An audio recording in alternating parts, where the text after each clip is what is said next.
அஸ்ஸலாமு அலைக்கும் வரஹ்மத்துல்லாஹி வபரகாத்துஹு. கண்ணியம் நிறைந்த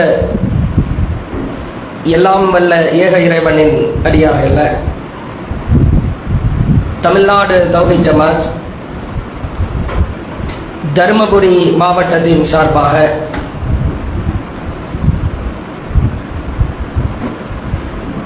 முன்மாதிரி முஸ்லிம் இளைஞர்கள் என்கிற தலைப்பின் கீழாக 4 மாத காலம் தமிழகம் முழுவதும் தஅவா செய்வதற்கான செயல் திட்டத்தை ஜமாத் சார்பாக அறிவித்திருக்கிறோம். இந்த செயல் திட்டம் எவ்வளவு முக்கியமானது, இதற்காக நாம் அனைவரும் குடும்பத்தோடு சேர்ந்து எவ்வாறு உழைக்க வேண்டும் என்பதை விளக்குவதற்காகத்தான் நம் ஓய்வு நேரங்களை இறைவனுக்காக கழிப்பதற்காக இங்கே ஒன்று குழுமி இருக்கிறோம். இந்த நல்ல தருணத்தில் இறைவன் விரும்பும் இளைய சமுதாயம் என்கிற தலைப்பு தேர்வு செய்யப்பட்டிருக்கிறது. குறிப்பாக சமகால இளைஞர்களை பொறுத்தவரை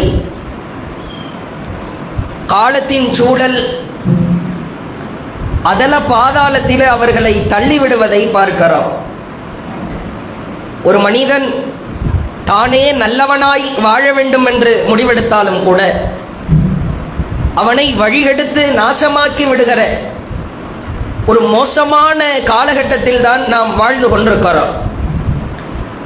அல்லாஹுவின் தூதர் அவர்கள் முன்னறிவிப்பு செய்தார்கள், ஒரு காலம் வரும், அந்த காலம் உங்களுக்கு முன்னிருந்த காலத்தை விட படுமோசமான காலமாய் அது அமைந்திருக்கும்.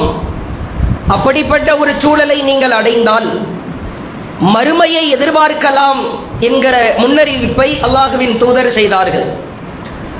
உண்மையில் நமக்கு முன்னர் வாழ்ந்த முன்னோர்கள், தாய் தந்தையர், தாத்தா பாட்டி இவர்களெல்லாம் அனுபவிக்காத பலதரப்பட்ட நவீன கருவிகளை நாம் அனுபவிக்கிறோம். ஆனால் காலச்சூழல் படுபயங்கரமாய் கெட்டுப்போயிருப்பதை பார்க்கிறோம். அல்லாஹு திருமறை குர்ஆனில் ஏராளமான முத்தாலான அறிவுரைகளை கூறுகிறார். அதில் மிக முக்கியமான 2 பிரார்த்தனைகளை நாம் அனைவரும் கற்றுக்கொள்வதற்கு கடமைப்பட்டிருக்கிறோம். இங்கே அமர்ந்திருக்கிற நபர்களில் தற்போது வாழ்கிற காலகட்டத்தில் இளைஞர்களாய் இருப்பவர்களும் இருக்கிறீர்கள். பிள்ளைகளை பெற்றெடுத்து உங்கள் பிள்ளைகள் இளமை பருவத்தில் உள்ள நிலையில் இருக்கிற பெற்றோர்களும் இருக்கிறீர்கள், வயதானவர்களும் இருக்கிறீர்கள்.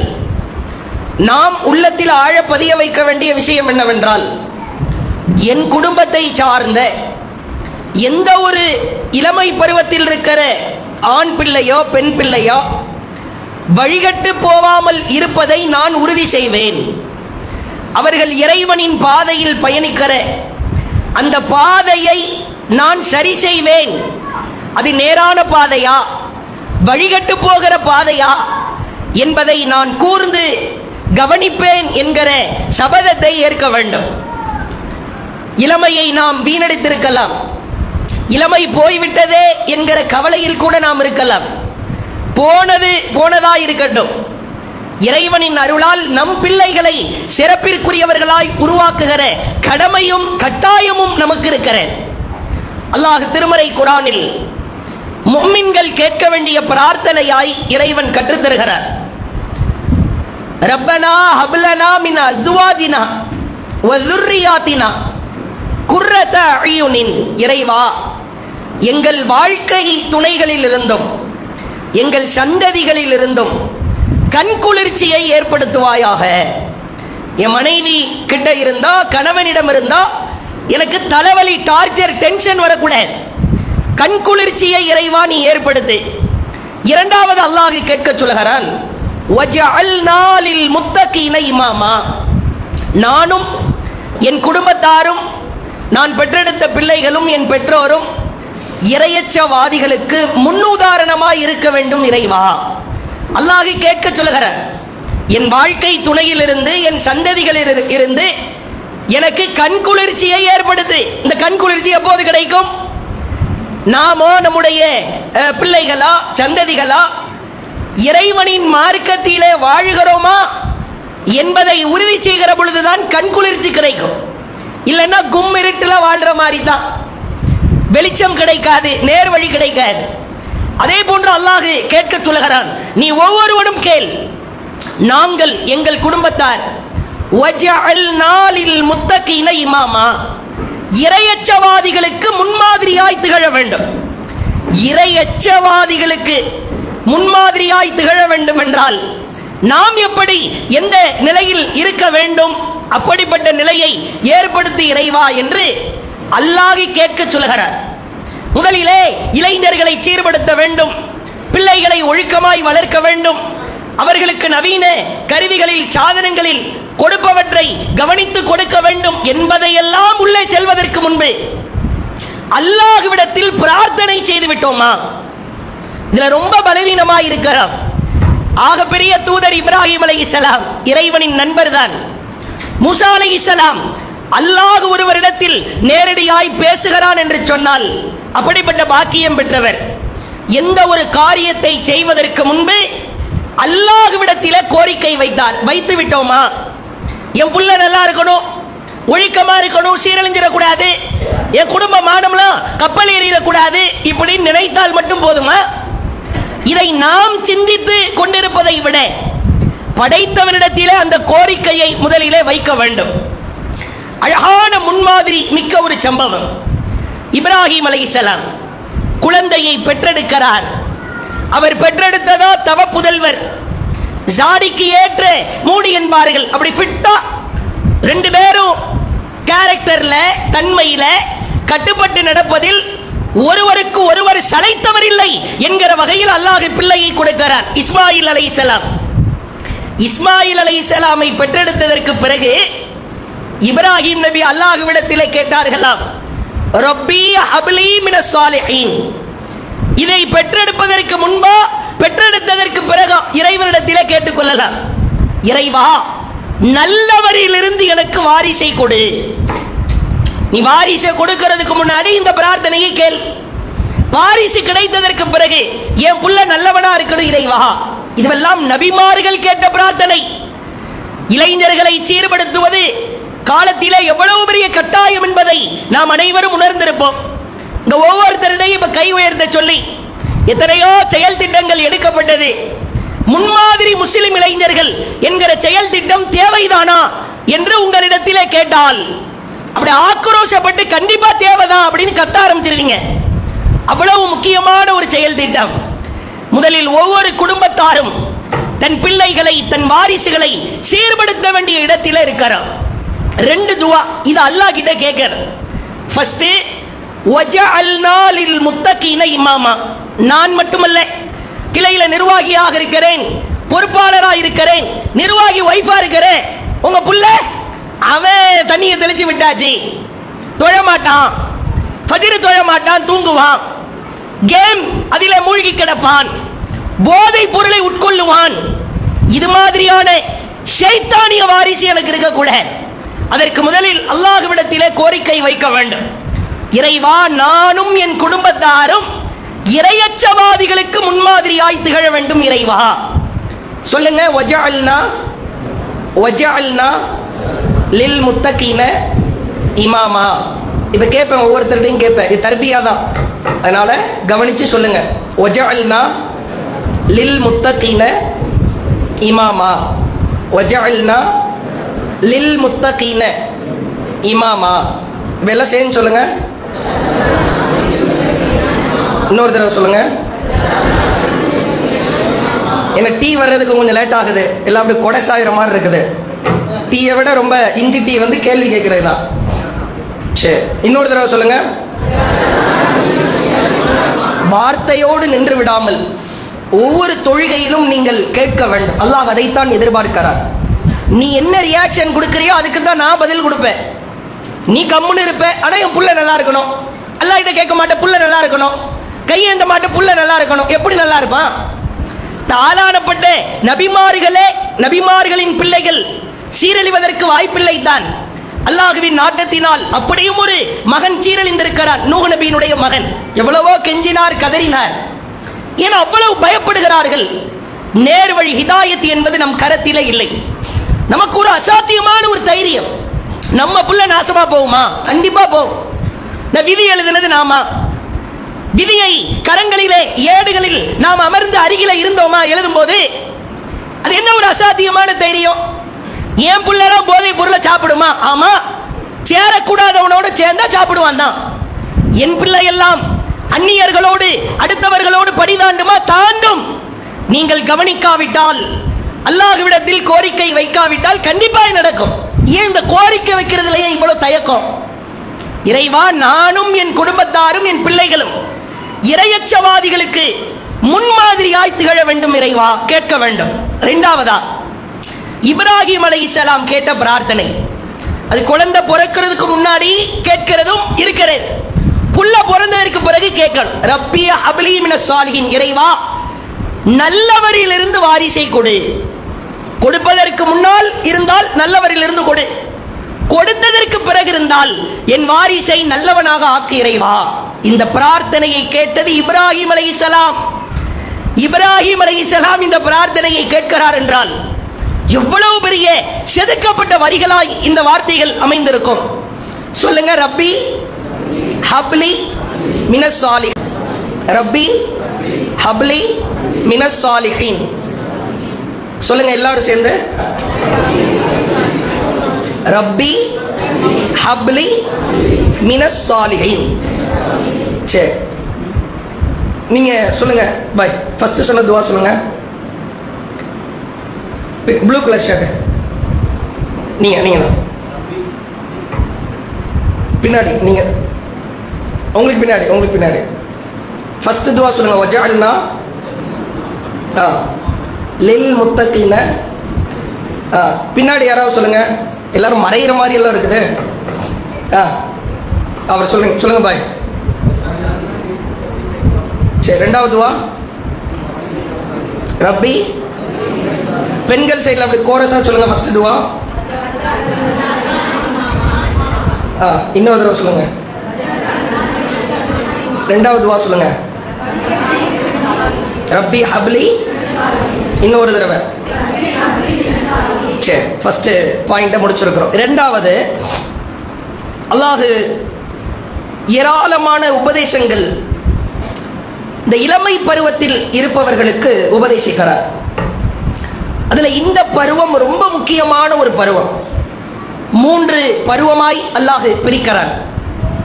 ஒன்று பலவீனமான பருவம், இரண்டாவது பலமான பருவம், மூன்றாவது பலவீனமான பருவம். அல்லாஹ் திருமறை குர்ஆனிலே சொல்கிறான். ஏராளமான உரைகளிலே சபைகளிலே கேள்விப்பட்ட வரிகள் தான். முதலாவது உனக்கு பலவீனம், இரண்டாவது பலம், மூன்றாவது பலவீனம். அப்படி அல்லாஹ் ஒரு சுழற்சி முறையிலே வைத்திருக்கிறார். அந்த பலவீனமான பருவம் என்பது குழந்தை பருவம், பலமான பருவம் என்பது அதுதான் இளமை பருவம். இளமை பருவத்தை அல்லாஹ் குவ்வா, வலிமையான பருவம் என்கிறார். வலிமையான பருவம். அடுத்து பலவீனமான பருவம், வயதான காலகட்டம். இதுல முதல் பலவீனத்திற்கும் இறுதி பலவீனத்திற்கும் இடையில வித்தியாசம் இருக்கிறது. முதலிலே குழந்தை பருவத்திலே நீங்கள் பலவீனமான ஆட்கள் தான். ஒரு பொருளை எடுத்து போட்டு உடைத்தால் யாரும் திட்ட மாட்டாங்க. தாயினுடைய மேனியிலேயே மலத்தையோ பாத்ரூமோ யூரினோ போயிருச்சுன்னா சிரிப்பாங்க. என் பையன் என் மேல யூரின் போயிட்டான். அந்த மலை மேல பட்டா கூட அதை நறுமணமா எடுத்துக்குவாங்க, பெருசா கருத மாட்டாங்க. நீங்க சாப்பிட்டுக்கிட்டே இருக்கும்போது குழந்தை பருவத்தில் உங்க அம்மா தலையிலிருந்து கால் வரைக்கும் வாமிட் பண்ணிட்டா கூட என் பிள்ளைக்கு ஏதோ செட் ஆகல போல, அதான் வாந்தி எடுத்துட்டான் அப்படின்னு கொஞ்சுவாங்க. இதே காலச்சூழல் பின்னாடியும் நடக்கும். படுக்கையிலேயே பாத்ரூம் போவோம், திட்டுவாங்க. கிழவி எப்ப போய் சேரும்னு தெரியலையே. ரெண்டுமே பலவீனமான பருவம் தான். அந்த பலவீனமான பருவத்தில புகழ்ந்தவர்கள் இந்த பருவத்தில தூற்றுவார்கள். முன்னாடி எல்லாம் படுக்கையில் ஆகி போயிட்டாங்கன்னா அள்ளி போடுற சூழல். இன்னைக்கு பேம்பர்ஸ் வந்துருச்சு. குழந்தைக்கு எப்படி அள்ளி போட்டு சொருகி பேம்பர்ஸை மாட்டிடுறோமோ அதே மாதிரி வயதானவங்களுக்கும் 1 hour ஒன்ஸ் பேம்பர்ஸை ரிமூவ் பண்ற ஆப்ஷன் டெக்னாலஜி வளர்ந்ததுனால. ஆனாலும் படுத்த படுக்கையிலே நீங்கள் வாந்தி எடுத்து விட்டால் திட்டுவார்கள். நீங்க ஏதாவது ஒரு விஷயத்தை சின்ன வயசுல ஜன்னல்ல ஒரு காக்கா உட்காரும், அம்மா கிட்ட பையன் கேட்பா, இது என்னதுமா? காகம், கருப்பா இருக்கும்னு சொல்லியிருப்பாங்க. இந்த மாதிரி ஒரு 25 தடவை ஜன்னல்ல காக்கா உட்கார்ந்தாலும் காக்கா காக்கா கருப்பா இருக்கும்னு அன்பா சொல்லி கொடுத்திருப்பாங்க. வயதான காலகட்டத்தில் ஒரு விஷயத்தை திரும்ப திரும்ப கேட்பார்கள். அதுவும் குழந்தை பருவம் தான். முதவி வாய மூடிட்டு சும்மா இருக்க மாட்டியா? வயசாயிடுச்சு இல்ல, எதுக்கு டார்ச்சர் பண்ற? இத்தனை தடவை ஏன் தொல்லை பண்ற? 2 பலவீனமான பருவத்திற்கும் இடையில் வித்தியாசம் இருக்கிறது. அல்லாஹ்வின் தூதர் அதைத்தான் ஒவ்வொரு நாளும் கேட்டார்கள். இறைவா, அறுதலில் உமூர் என்கிற நிலையில் இருந்து என்னை காப்பாற்று. சடனா மவுத்து போயிடணும், அது பெரிய அருட்கொடை. அல்லாஹ்வுடைய தூதர் கேட்டாங்க, படுத்த படுக்கையிலே எனக்கு மரணத்தை கொடுத்து விடாதே. படுத்த படுக்கையாய் என்னுடைய மழை ஜலத்தை அள்ளி போடுற கண்டிஷனுக்கு தள்ளி பலவீனமான பருவத்திலே கூட வித்தியாசம் இருக்கிறது. ஆனால் இடைப்பட்ட காலம் அது பலமான பருவம். எந்த அளவிற்கு அது சிறப்பிற்குரிய பருவம். அல்லாஹ்வின் தூதர் சிலாகித்து சொன்னார்கள், சூரியன் தலைக்கு மேலே ஒரு ஜானோ அல்லது அதைவிட நெருக்கத்திலே இருக்கிற பொழுது நிழலே இல்லாமல் வியர்வைகளால் மக்கள் குளித்துக் கொண்டும் குடித்துக் கொண்டும் இருப்பார்கள்.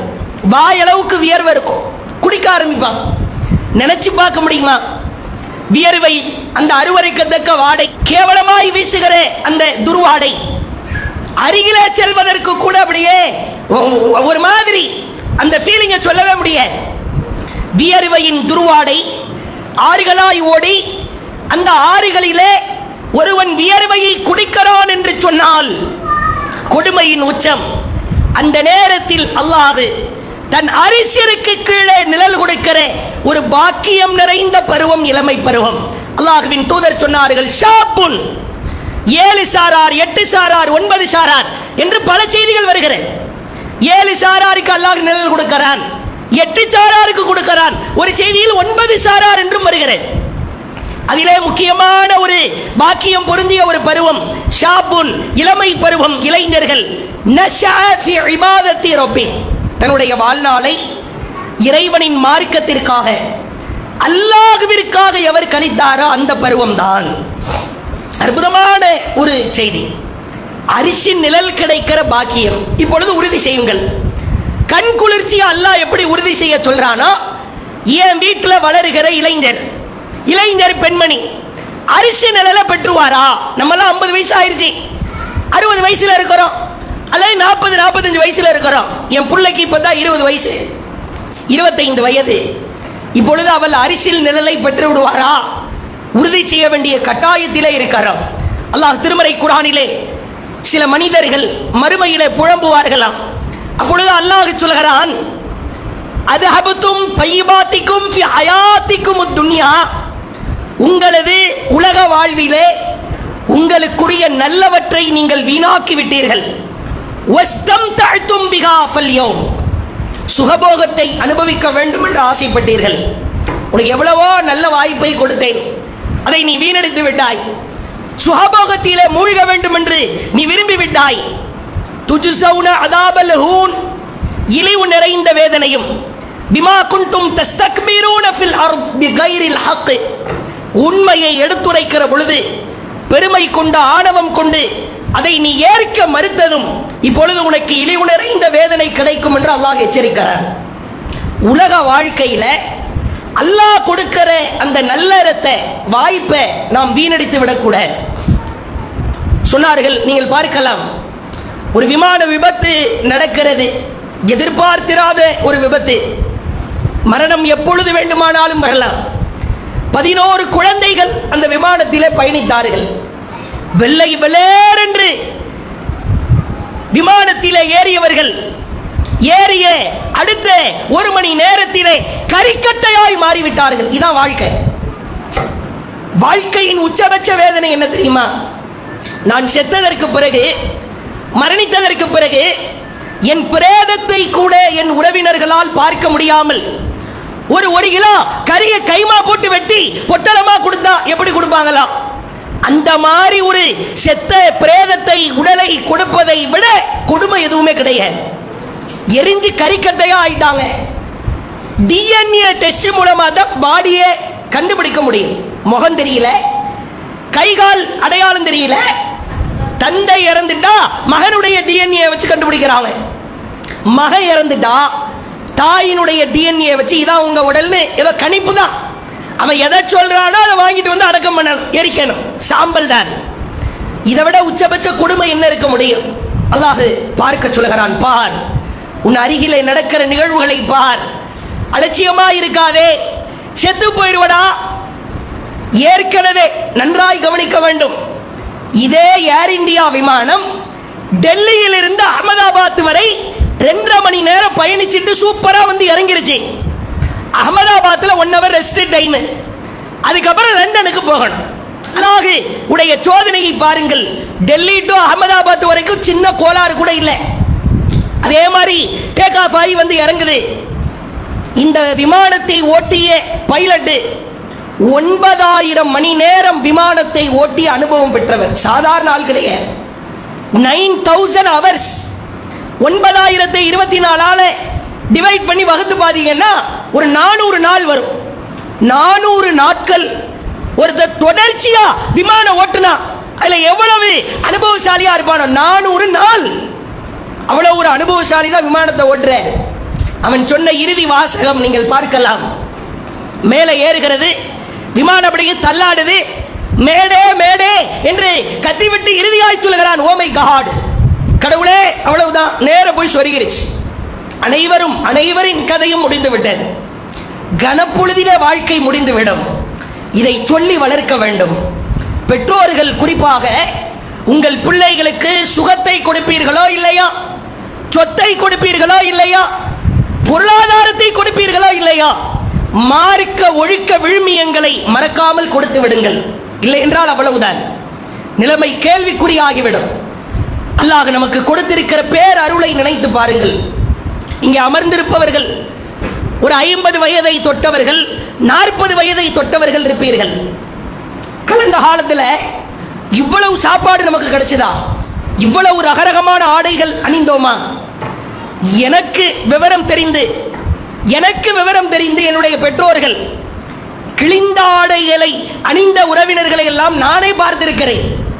ஆடை கிழிஞ்சிருக்கும், தச்சு போடுவாங்க. குறிப்பா இந்த பித்தட்டு சைடு தான் கிழியும். உட்கார்ந்து கிழிந்த ஆடைகளை அணிந்த காலங்கள் உண்டு. 3 நாளைக்கு முன்னாடி வச்ச சாம்பார, தோசமாவ, மீன் குழம்ப ஃப்ரிட்ஜ் இல்லாத காலகட்டத்தில் சூடு பண்ணி சாப்பிட்ட காலங்கள் உண்டு. செருப்பு பிஞ்சு போயிடும். எப்படா ரமலான் வராதுன்னு காத்துக்கிட்டு இருப்பாங்க. ஏன்? ஒரு ரமலான்ல இருந்து இன்னொரு ரமலான் வரைக்கும் செருப்பு வச்சு ஓட்டணும். அதை தச்சு அடுத்த நோம்பு பெருநா வந்தா தான் செருப்பு வாங்க முடியும். கையை தூக்குனா இவ்வளவு பெரிய ஓட்ட கிடக்கும். இப்படி எல்லாம் வாழ்ந்தவர்கள் உண்டு. ஆனால் இன்றைக்கு வீட்டிற்குள்ளே நுழைகிறோம். ஒரு குட்டி பீரோல் இருக்கிற, வீட்டுக்கு உள்ளதான பீரோ இருக்கணும். வாசல்லையே பீரோ இருக்குதுன்னு ஓபன் பண்ணா அதுக்கு மாதிரி செருப்பு ஸ்டாண்டுன்னு வச்சிருக்கிறாங்களே. 4 வகையான செருப்பு இருக்குது. தம்மா துண்டு பையனுக்கு ஸ்போர்ட்ஸ் ஷூ என்கிறான், மண்டே செப்பல் என்கிறான், மக்தப் மதரசாவுக்கு போட்டு போற செருப்புன்றான். சரி, செருப்புக்கே ஒரு பீரோ வச்சிருக்கிறீங்க. இவன் ட்ரெஸ் பீரோவை உள்ள போய் பார்த்தா என்னன்னா வந்துகிட்டே இருக்குது. அவ்வளவு ஆடைகள். நினைத்ததை எல்லாம் உண்ணுகிறான், விரும்பியதை எல்லாம் சாப்பிடுகிறான். ஒரே ஒரு 25 பைசா சாக்லேட் சாப்பிட்டு அந்த கவரை கூட தூக்கி போட்டுறாம அப்படியே மடிச்சு பாக்கெட்ல வச்ச காலங்கள் எல்லாம் உண்டு. இன்றைக்கு எவ்வளவு சாப்பிடுகிறான் தெரியுமா? உணவிற்கு பஞ்சம் இல்லை, அணிகிற உடைக்கு பஞ்சம் இல்லை, பயன்படுத்துகிற பொருளுக்கு பஞ்சம் இல்லை. ஒரே ஒரு பஞ்சம், மார்க்க பஞ்சம். கோர தாண்டவம் ஆடு. தொழுகை இல்லை, வணக்க வழிபாடு இல்லை. ஏன் இவ்வளவு பலவீனமான ஒரு காலத்தை நோக்கி பயணித்துக் கொண்டிருக்கிறான்? முதலிலே நம் பிள்ளைகளுக்கு, இளைஞர்களுக்கு அல்லாஹ்வின் தூதரை சொல்லிக் கொடுத்து வளர்க்க வேண்டும். நீங்கள் பார்க்கலாம், அழகான செய்தி. புல்லன்னு வளர்த்தா இப்படிதான் வளர்க்கணும் என்பதற்கான சான்று. அல்லாஹ்வின் தூதர் அவர்களுக்கு அல்லாஹ் ஆரம்பத்திலே தஹஜ்ஜத் தொழுகையை ஃபர்லாக ஆக்குகிறார், கடமையாக்குறான். எப்படி நமக்கு 5 நேர தொழுகை கடமையோ அந்த மாதிரி அவர்களுக்கு தஹஜ்ஜத் தொழுகை கடமை. பிறகு அல்லாஹ் உபரியாக ஆக்குகிறார். நீங்க விரும்பினா தொழுதுக்கங்க. ஆனால் அல்லாஹ்வுடைய தூதர் தஹஜ்ஜத் தொழுகையை விடாமல் தொழுது வந்தார்கள். ஒரு நாள் தஹஜ்ஜத் தொழுகைக்காக எழுகிறார்கள். தஹஜ்ஜத்துடைய நேரம். அவங்க எழுந்திருக்கிறதுக்கு முன்னாடியே ஒரு 13 வயது 14 வயது மதிக்கத்தக்க ஒரு இளைஞன் நபிகளாருக்கு ஒளி செய்வதற்கான தண்ணீர், மலம் ஜலம் கழிப்பதற்கான ஏற்பாடு எல்லாத்தையுமே செஞ்சு வச்சிருக்கிறேன். ரசூலுல்லாஹ் வர்றாங்க, பார்க்கறாங்க, அதிர்ச்சி ஆயிட்டாங்க. இவர் தூங்கினாரா இல்லையா, அல்லது விடிய விடிய முழிச்சிருந்து நமக்காக காத்திருந்தாரா, அதெல்லாம் தெரியல. ரசூலுல்லாஹ்வே தஹஜ்ஜத் நேரத்துக்கு எழுகிறாங்க. அதற்கு முன்பே இவர் சில ஏற்பாடுகளை எல்லாம் செய்து வைக்கிறார். அல்லாஹ்வுடைய தூதர் மலஞ்சலம் கழிச்சிட்டு வர்றாங்க. பிறகு ஒளி செய்கிறார்கள். ஒளி செஞ்சுட்டு அந்த இளைஞனை பார்க்கிறார்கள். அவர் பெயர் ரபிஆ இப்னு கஅப் ரலியல்லாஹு அன்ஹு. ரபிஆ இப்னு கஅப். அந்த ரபியாவிடத்திலே கேட்டார்கள், சல் யா ரபிஆ, ரபியாவே என்னிடத்தில் நீ என்ன வேண்டுமானாலும் கேள், நான் உனக்கு அல்லாஹ்விடத்தில் வாங்கி தருகிறேன். என்கிட்ட என்ன வேணாலும் கேளு, அல்லாஹ் கிட்ட உனக்கு நான் வாங்கி தர்றேன். ரசூலுல்லாஹ் இதை சொல்றதா இருந்தா சும்மா யதார்த்தமாகவெல்லாம் சொல்ல மாட்டார்கள். என்ன வேணாலும் கேளு, அல்லாஹ் கிட்ட வாங்கி தரேன் அப்படின்னா அல்லாஹ்வுடைய தூதர் கையில மடியில இருந்து போட்டெல்லாம் வாங்கி தர மாட்டாங்க. அல்லாஹ் அதை தருவான் என்கிற உறுதியான நம்பிக்கையில் அல்லாஹ்வுடைய தூதர் சொன்னார்கள், என்கிட்ட என்ன வேண்டுமானாலும் கேள், நான் அதை தருகிறேன் என்கிறார்கள். அவர் கேட்கிற வார்த்தையை பாருங்கள். ஒரு இளைஞன், ஒரு மாணவன், நம் வீட்டிலே நாம் வார்த்தெடுக்கிற பெற்றெடுத்திருக்கிற அந்த ஒரு இளமை பருவத்திலே இருப்பவர் இது போன்ற சிந்தனையில் இருப்பாரா? சிந்திப்பதற்கு கடமைப்பட்டிருக்கிறோம். அல்லாஹ்வின் தூதரிடத்திலே அவர் கேட்கிறார், அல்லாஹ்வின் தூதரே, அஸ்அலுக, நீங்க கேளுன்னு சொன்னீங்க, நான் கேட்கிறேன், முராஃபகத்தக ஃபில் ஜன்னா, சொர்க்கத்தில் இருக்கணும், அதுவும் உங்க கூட தான் இருக்கணும். ரசூலுல்லாஹ் வந்து இந்த வார்த்தையை கேட்ட உடனே அப்படியே கொஞ்சம் அதிர்ச்சி ஆயிடுறாங்க. ஏன்னா ரசூலுல்லாஹ் கொடுக்கிற சிந்தனையில் இருக்கிறாங்க. அவர் நினைத்திருந்தால் கேட்டிருக்கலாம், அல்லாஹ்வின் தூதரே, என் குடிசை வீட்டை கோபுரமாய் மாற்றி கொடுங்கள். கண்டிப்பா ரசூலுல்லாஹ் வாங்கி கொடுத்திருப்பாங்க. தீனாரால், திர்ஹம்களால், தங்கத்தாலே என் வீட்டை நீங்க நிரப்புங்க, கண்டிப்பா கிடைத்திருக்கும். ஏன்? ரசூலுல்லாஹ் பேசுவதெல்லாம் வஹீதான். நான் வாங்கி தரேன். நம்ம சொல்லுவோம், நீ நல்லா படிச்சா உனக்கு சைக்கிள் வாங்கி தரேன்டா அப்படின்னு. நல்லா படிச்சு ஃபர்ஸ்ட் மார்க் எடுத்துருவான். பாபா சைக்கிள் வாங்கி தரேன்னு சொன்னீங்களே, சும்மா சொன்னேன்டா. இந்த மாதிரி ரசூலுல்லாஹ் போட்டெல்லாம் விட மாட்டாங்க. அல்லாஹ்வுடைய தூதர் சொன்னா செய்வாங்க. ஆனா அவர் கேட்கிறார், சொர்க்கத்திலே இருக்க வேண்டும், அதுவும் உங்களோடு இருக்க வேண்டும் என்று கேட்கிறார். அல்லாஹ்வுடைய தூதர் அவ கைரதாலிக், வேற ஏதாவது கேளுப்பா அப்படின்றாங்க. நான் இதை எதிர்பார்க்கலையே, நீ வேற ஏதாவது பொருளை கேட்பாய், பொண்ணை கேட்பாய், அது மாதிரி தான் ரசூலுல்லாஹ் நினைக்கிறாங்க. இல்ல இல்ல, அதான் வேணும். எது வேணும்? சொர்க்கத்தில் இருக்கணும், அதுவும் உங்க கூட தான் இருக்கணும். ஒரு 13-14 வயது இளைஞன் எவ்வளவு பக்குவப்பட்டு பேசுகிறார் என்று பாருங்கள். அல்லாஹ்வின் தூதர் சொன்னார்கள், இருக்கலாம், ஆனால் நீ எனக்கு உதவி செய்ய வேண்டும். அதிகமாக தொழுது அந்த தொழுகைகளை சஜிதா செய்து நீ அல்லாஹ்விடத்திலே துஆ செய்தால் சொர்க்கத்தில் என்னோடு இருக்கலாம். அல்லாஹ்வின் தூதர் கற்றுக் கொடுத்த அழகான செய்தி. இளைஞர்கள் இன்றைக்கு ஃபஜ்ர் தொழுகைக்கு வர்றாங்களா? ஐவேளை தொழுகையை நிறைவேற்றுகிறார்களா? அல்லது வீட்டிலே இருக்கிற இளைஞர் பெண்மணிகள் தொழுகையை பரிபூர்ணப்படுத்துகிறார்களா? யோசித்து பாருங்கள். அல்லாஹ்வின் தூதர் சொன்னார்கள், மன் ஸல்ல ஸலாத்தல் ஃபஜ்ரி ஃபீ ஜமாஅ, யார் ஃபஜ்ர் தொழுகையை ஜமாத்தோடு தொழுகிறாரா, ஃபஹுவ ஃபீ திம்மத்தில்லாஹ், அவர் அல்லாஹ்வின் பொறுப்பிற்கு கீழ் வந்து விட்டார். ஃபஜ்ர் தொழுகையை தொழுத அல்லாஹ்வுடைய பொறுப்பு. ஃபஜ்ர் தொழுகையை நிறைவேற்றாவிட்டால் அல்லாஹ்வின் தூதர் சொன்னார்கள், ஷைத்தானின் உடன் பிறந்தவராய் நீ மாறிவிடுகிறாய். அத்தா அம்மாவா இருக்கிற நாம ஃபஜ்ர் தொழுகிறோமா? வீடுகளிலே சூரிய ஒளி முகத்திலே அடித்ததற்கு பிறகு எழுந்தால் ஷைத்தான் நம் வீட்டை ஆட்கொண்டு விட மாட்டானா? அல்லாஹ்வின் தூதர் ஒரு சமயம் தொழுது முடித்து அமர்ந்திருக்கிறார்கள். தொழுகைக்கு பிறகு இளைஞர்களாய் அந்த பள்ளியிலே நிரம்பி இருப்பதை பார்க்கிறார்கள்.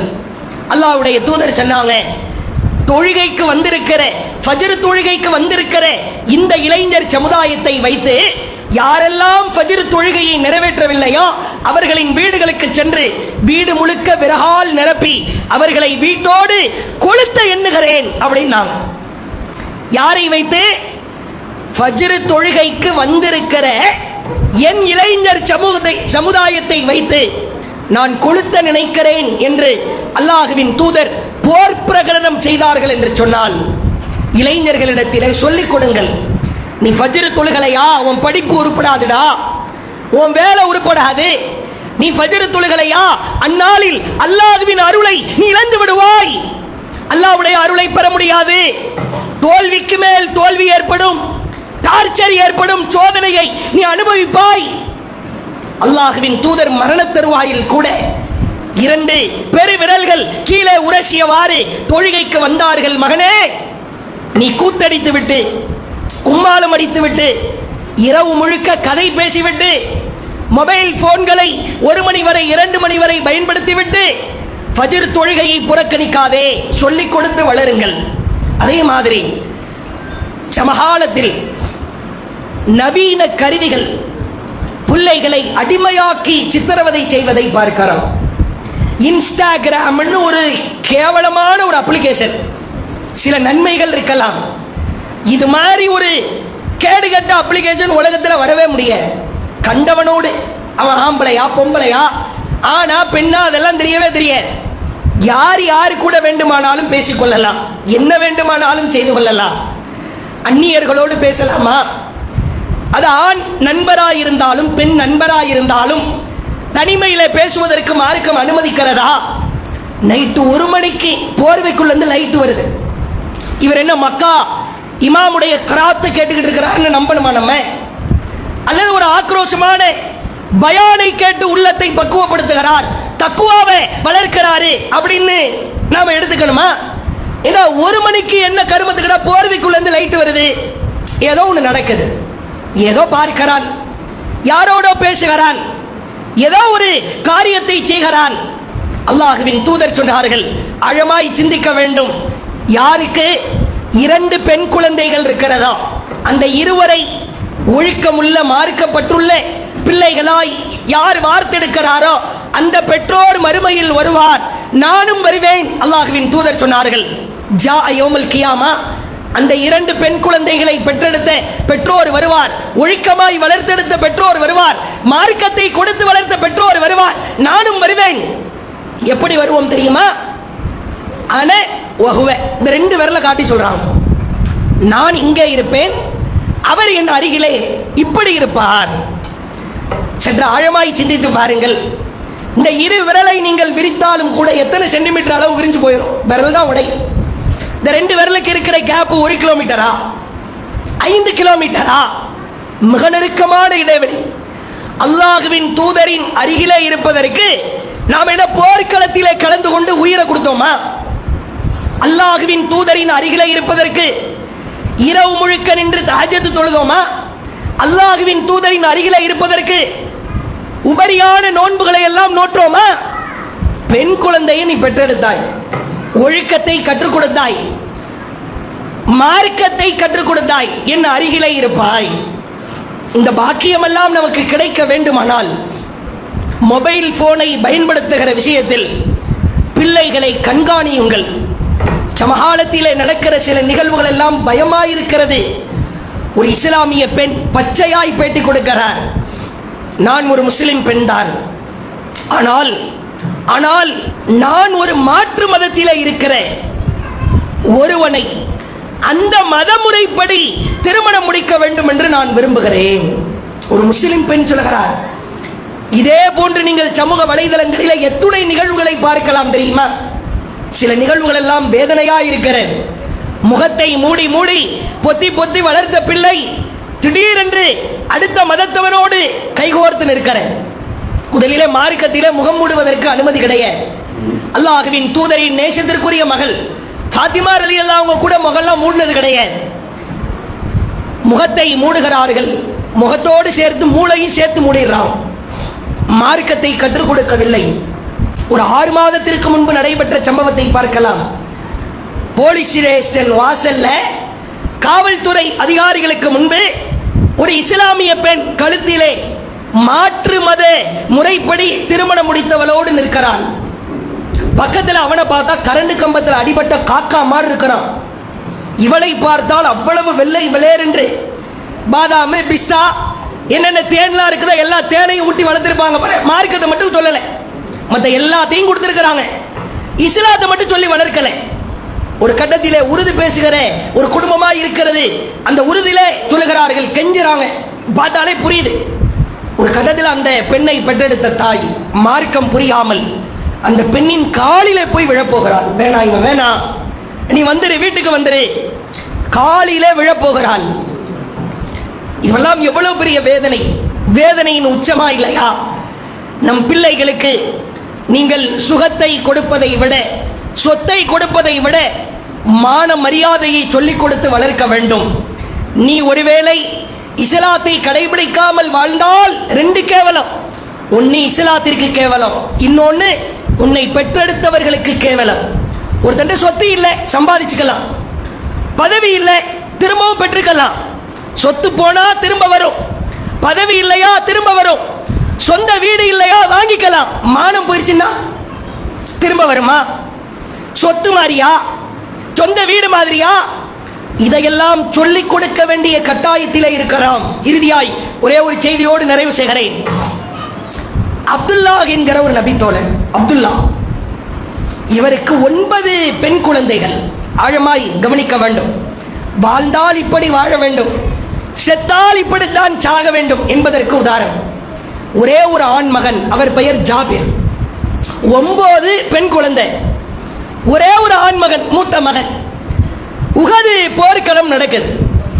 முந்தைய நாள் ஜாபிரை தன் மகனை அழைத்து அப்துல்லா ரலியல்லாஹு அன்ஹு சொல்றாங்க, மகனே, அல்லாஹ் எனக்கு பெண் குழந்தைகளை தராமல் இருந்திருந்தால் நான் போருக்கு போறதுக்கு பதிலாக உனக்கு தான், உன்னைய தாண்டா நான் அனுப்பியிருப்பேன். அவர் சொல்ற வார்த்தையை பாருங்க.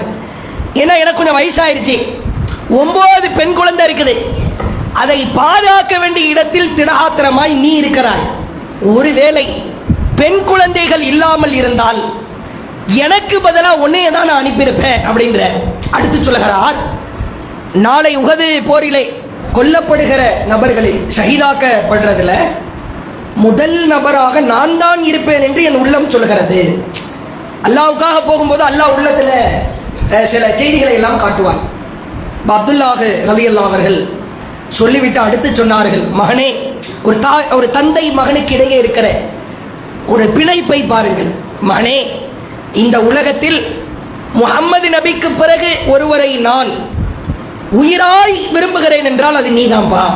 ஒரு மகன்கிட்ட ஒரு தகப்பனார் சொல்லுகிற வார்த்தை. அடுத்து சொல்லுகிறார், 2 பொறுப்புகளை உன்னிடத்திலே கொடுக்கிறேன். ஒன்று, 9 பெண் குழந்தைகள், உன் சகோதரிகள், அவர்களை ஒழுக்கமாய் நீ வளர்ப்பாய் என்று நம்புகிறேன். ஒரு தந்தைக்கு திருமணமாகாத ஒரு மகனின் மீது இருந்த நம்பிக்கையை பாருங்கள்.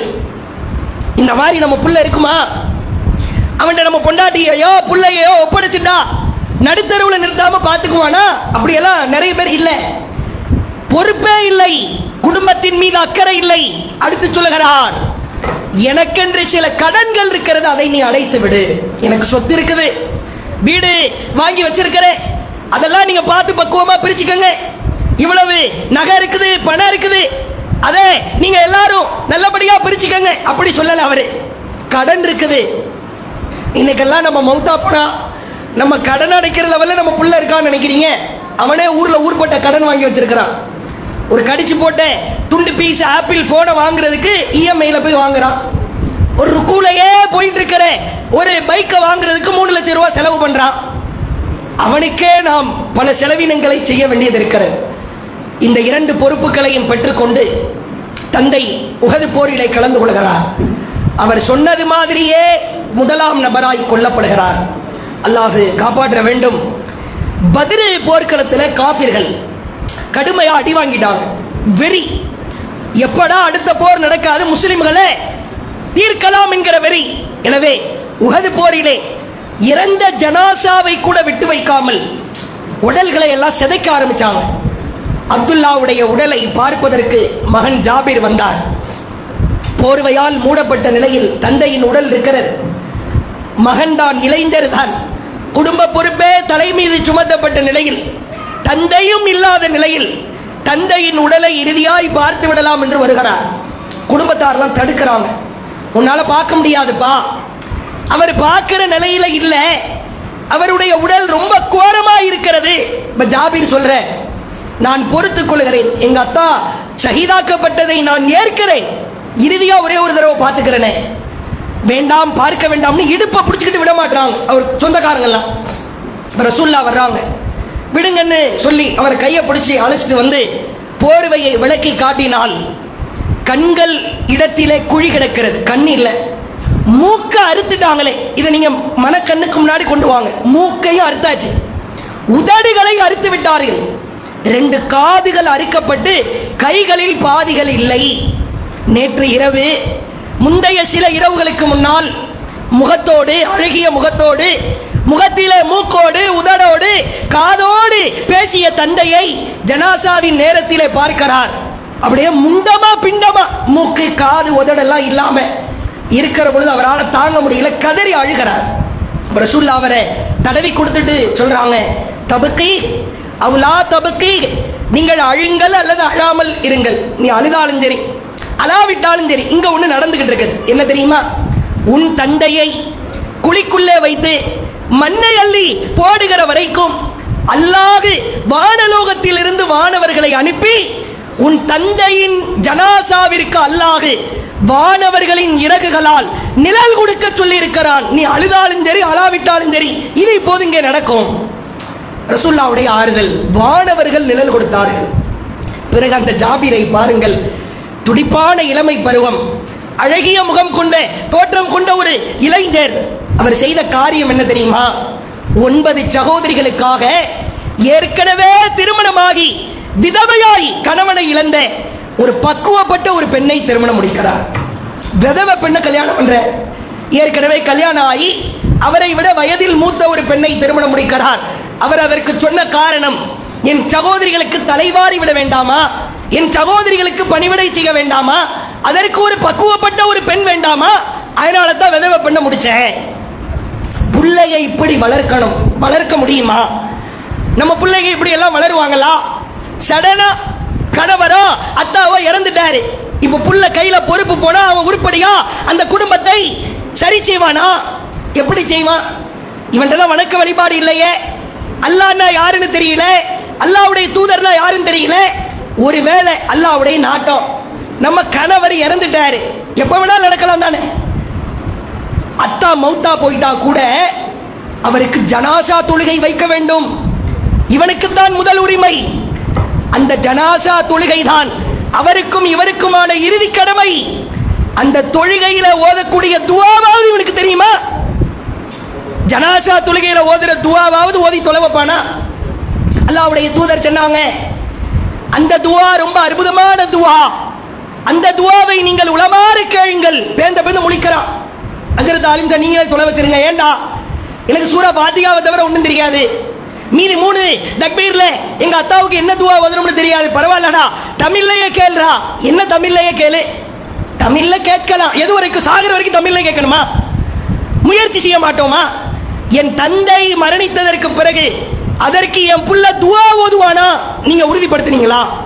அல்லாஹ்வுடைய தூதர் கேட்க சொன்னார்கள், ஒவ்வொரு பெற்றோருக்காகவும் பிள்ளைகளிடத்திலே கேட்க சொல்லுங்கள். வக்ஃபில் லஹுமா ஜனாஹ துல்லி மினர் ரஹ்மா, அவர்களுக்காக பணிவு என்னும் இறக்கையை தாழ்த்துவீராக. வகுர் ரப்பி ரஹ்மஹுமா கமா ரப்பயானி ஸகீரா, இறைவா சிறு பிராயத்திலே இருக்கிற பொழுது என்னை எப்படி பாதுகாத்தார்களோ அதே போன்று அவர்கள் மீது நீ இரக்கம் காட்டு. உட்கார வச்சு, பாப்பாங்க வாங்க, மகனே இங்க வா, மகளே இங்க வா, நீ தொழுகையில நான் மௌத்தா போனா கூட நீ மௌத்தா போற வரைக்கும் எனக்காக துஆ செய்டா சொல்லி கொடுக்கிறோமா? உலக மோகத்திலே மூழ்கி திளைக்கிறோம். இறைவன் விரும்புகிற, இறைவன் நேசிக்கிற பிள்ளைகளை நம் குடும்பத்திலே நாம் உருவாக்க வேண்டும்.